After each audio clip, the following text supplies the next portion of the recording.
What if I told you that one of Africa's most overlooked and financially struggling nations just paid off nearly $5 billion in national debt? And did it without a single cent from the West? Sounds like a fantasy, right? But it's not. It's real. And it's Burkina Faso making history. This small, landlocked nation, often dismissed by global financial powers, has just flipped the script on the West. No IMF rescue. No World Bank loan. No foreign aid. Just grit, strategy, and belief in its own people. Burkina Faso has boldly declared, "We don't need Western lifelines to stand tall." So the big question is, why are we still clinging to the outdated belief that African countries can't survive without foreign help? For decades, the West has pushed the narrative that Africa is perpetually dependent, incapable of thriving without their handouts and conditions. But now, Burkina Faso is shattering that myth. They've just proven that self-reliance isn't just possible, it's powerful. Imagine this. A nation long labeled as one of the poorest in Africa decides to take back control of its financial future and actually pulls it off. How did they do it? Let's rewind to 2024. Dr. Apollinaire Joachim Keelam de Tambula, Burkina Faso's bold and unorthodox prime minister, stunned the world by announcing the full repayment of $4.79 billion in domestic debt. No begging, no strings, just strategy. It wasn't just a financial decision, it was a revolutionary act of independence. A clear message that Burkina Faso would no longer play by the rules written in Washington or Brussels. So, how did they make it work? Rather than reaching out to the usual lenders, the IMF, World Bank, or Western governments, Burkina Faso turned inward. The government issued bonds to local banks, businesses, pension funds, and individual citizens. These weren't just paper promises. They were backed by a renewed trust in the country's leadership and a surging wave of national pride. It was a high-risk move, especially in a country battling terrorism and instability. But the leadership understood something powerful. When a nation believes in itself, even adversity becomes an opportunity. The bond strategy worked, not because the money magically appeared, but because the people bought into the vision. Investors across the country placed their faith in a government that had earned their trust by demonstrating transparency, fiscal discipline, and a long-term development plan. They reinvested the raised funds into real infrastructure, roads, energy, and mining, laying down the building blocks for future economic resilience. This wasn't just about paying off old debt. It was about building a new economic reality. And perhaps most impressive of all, this was done while Burkina Faso faced some of the worst regional insecurity in the Sahel. While most nations would have crumbled under the pressure, Burkina Faso doubled down, proving that sovereignty and economic freedom go hand in hand. By leveraging its rich natural resources, particularly gold, and tapping into untapped local capital, the country showed that homegrown solutions aren't just possible. They can outperform foreign aid in both impact and dignity. Burkina Faso didn't just repay debt. They rewrote the playbook for African economic independence. Now the world is watching. If Burkina Faso can rise from the bottom and reclaim its financial destiny, what's stopping the rest of Africa? So here's the question we should all be asking. If Burkina Faso can do it, why can't others? With mining, particularly gold, forming the backbone of Burkina Faso's economy, the government strategically leveraged revenues from this sector to underpin its domestic debt. This move wasn't just financial, it was symbolic. Gold reserves acted as a form of economic insurance, giving local investors greater confidence that their funds were secure, even in a volatile region. In a world where many African nations still dance to the tune of foreign lenders, Burkina Faso chose a different rhythm: self-reliance over subservience. Under mounting external pressure to conform to Western political and fiscal conditions, Burkina Faso took a bold, almost unthinkable step for a country in its position. Rather than surrendering economic sovereignty, it doubled down on its internal resources. That gamble paid off.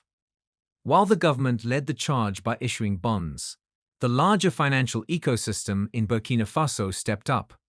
National banks, pension funds, and corporate institutions were mobilized to support the bond program. This wasn't just patriotic, it made economic sense.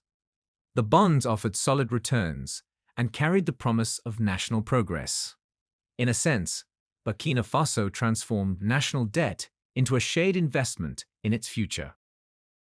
The private sector became an unexpected hero in this transformation. As the government's strategy began to bear fruit and stability increased, local businesses didn't sit on the sidelines, they invested.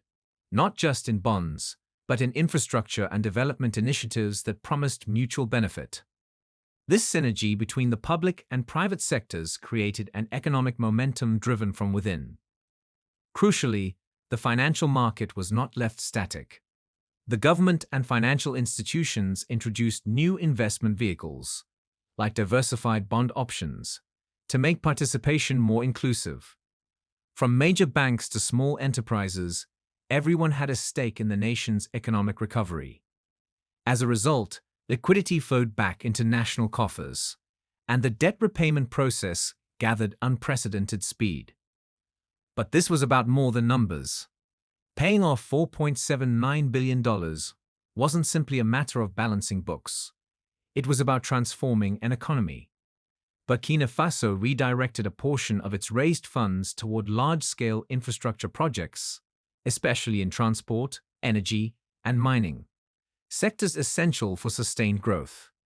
This wasn't reactionary policy. It was a deliberate long-term vision. Through these strategic investments, the country wasn't just resolving past obligations. It was engineering its economic future. It was laying the groundwork for a resilient economy less vulnerable to external shocks and more appealing to responsible foreign investment. Burkina Faso didn't just climb out of debt. It climbed into a new era of independence. What we're witnessing here isn't just a financial feat. It's a seismic shift in the African narrative. Burkina Faso's story is a declaration that self-sufficiency is not a myth. The country bet on its own people, its own market, and its own natural wealth, and it won. No Western bailouts, no foreign mandates, just internal unity, strategic planning, and bold leadership. This isn't only about Burkina Faso.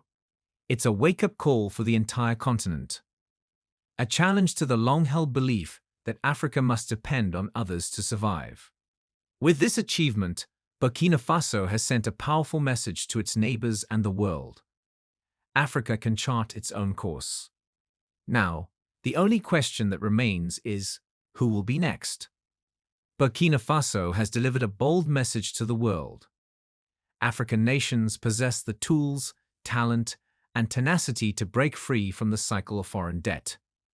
And if Burkina Faso, a country often dismissed as poor and unstable, can do it, the real question is, why haven't others followed?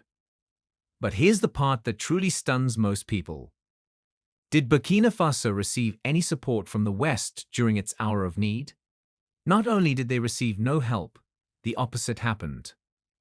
At a time when Burkina Faso was grappling with insurgencies, political instability, and deep-rooted security threats, the West, led by the European Union and other traditional powers, chose to abandon the country. Instead of offering aid, dialogue, or solidarity, they imposed sanctions and froze development assistance in response to the 2022 military coups. Rather than respond to the crisis with cooperation, Western powers opted for coercion. Their message was unmistakable. If you don't align with our political blueprint, we'll make you pay. Aid was suspended. Partnerships were severed. And the country was diplomatically and economically isolated. Sanctions weren't just about punishment. They were tactical. The intent was clear: to weaken Burkina Faso's military-led government and provoke enough internal strife to trigger return to civilian leadership aligned with Western interests. It was an attempt to force political submission by amplifying economic pressure. But what followed was not capitulation, it was defiance. Instead of crumbling, Burkina Faso did the unthinkable. It stood tall and carved its own path. President Ibrahim Traore and his government refused to bow. They didn't plead for Western forgiveness or crawl back into dependency. They made a calculated, courageous choice to reject the script written for them. This wasn't an impulsive move, it was visionary. Burkina Faso's leadership saw through the illusion of aid that often comes tethered with control. In place of foreign financial institutions like the IMF and World Bank, they chose their own people, their own economy, their own future. They placed their faith in domestic markets, local investors, and national pride. And in doing so, they sparked a quiet revolution. At a time when many African nations are told they're incapable of surviving without Western lifelines, Burkina Faso challenged the very foundation of that belief. They refused to play the role of the helpless recipient. They refused to be treated as a pawn in geopolitical games. And above all, they refused to allow the world to define their limitations. This decision to reject Western aid in favor of self-reliance marked a seismic shift, not just for Burkina Faso, but for Africa as a whole. It wasn't just a financial pivot. It was a reassertion of sovereignty, a refusal to be managed by external forces. Burkina Faso didn't just survive the storm, they redefined what it means to be independent in the 21st century. And in doing so, they've sparked a critical question across the continent. If Burkina Faso can do it, who's next?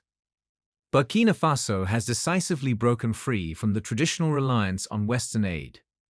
No longer willing to wait for international donors to dictate its future, the country's leadership embraced a bold, homegrown strategy that, while simple, was groundbreaking. They shifted their focus to local markets, engaging businesses, banks, and individual investors to finance the country's initiatives.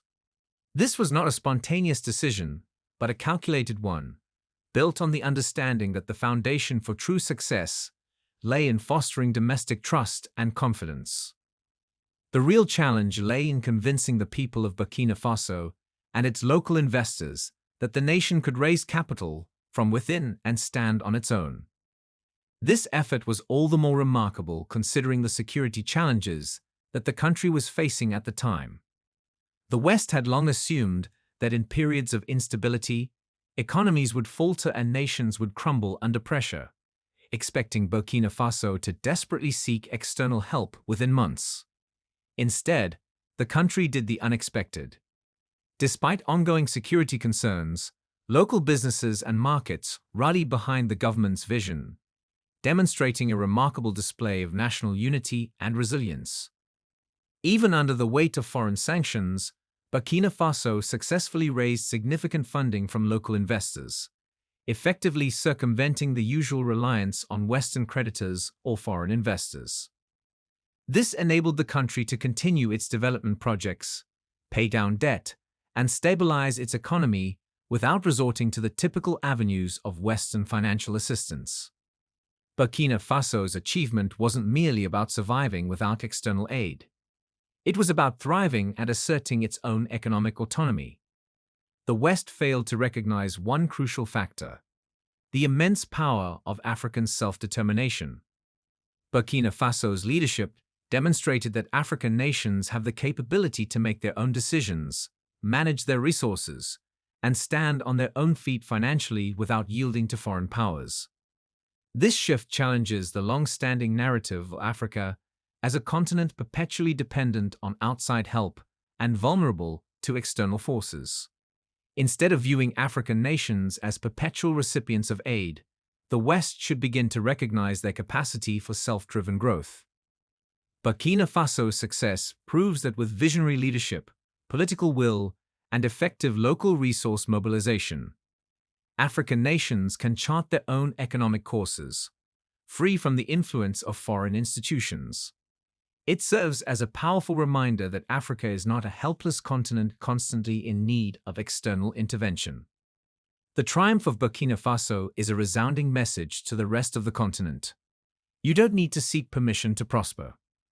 The critical question now is, why do so many African nations continue to cling to Western aid as if it is the only lifeline?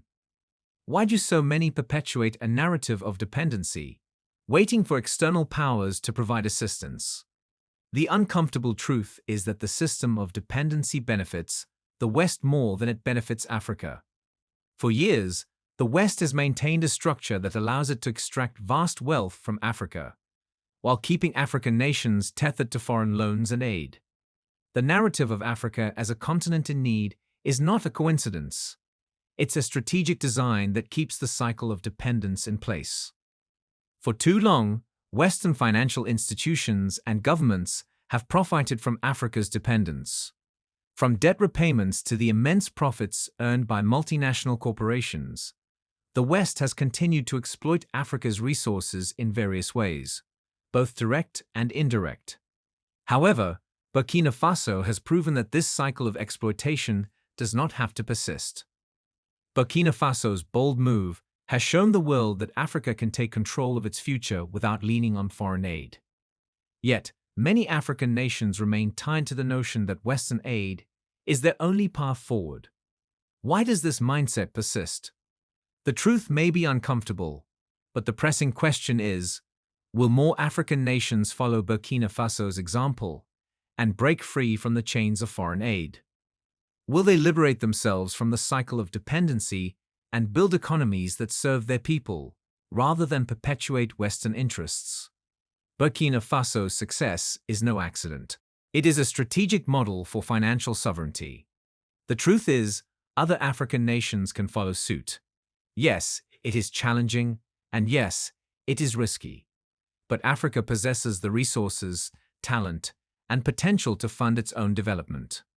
The key is focusing on local solutions. By nurturing domestic markets, leveraging local debt, and building investor confidence, African nations can significantly reduce their reliance on the West. However, the true challenge lies in changing the prevailing mindset.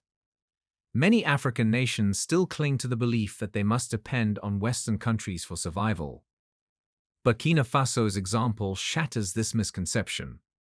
Countries like Nigeria, South Africa, and others with significant economic power can, and should, break free from the cycle of foreign debt and begin to fund their own development. The question then is, why hasn't this happened yet? Why are African leaders still yielding to Western pressure and seeking financial assistance that only perpetuates a system of dependency? The solution is clear. Africa must turn inward. It must invest in its people, markets, and natural resources. It is time to stop relying on external handouts and to start building a self-sufficient future, one that prioritizes the well-being of the continent's own citizens. The real question now is, will the rest of Africa continue to adhere to the West's rules, or will it take a stand and break free from the shackles of dependency? The opportunity for change is within reach. Will Africa rise to the challenge and take decisive action to secure its own future? Let us know in the comments. Will Africa finally embrace its potential for independence? Tell us what you think in the comments section below. We explore the rich history, culture, and the ongoing struggle for sovereignty in Africa. Join us in this important conversation by subscribing to our channel. By subscribing, you're not just staying informed, you're becoming part of a movement dedicated to reclaiming Africa's rightful place on the global stage. Hit that subscribe button and turn on notifications so you never miss an episode.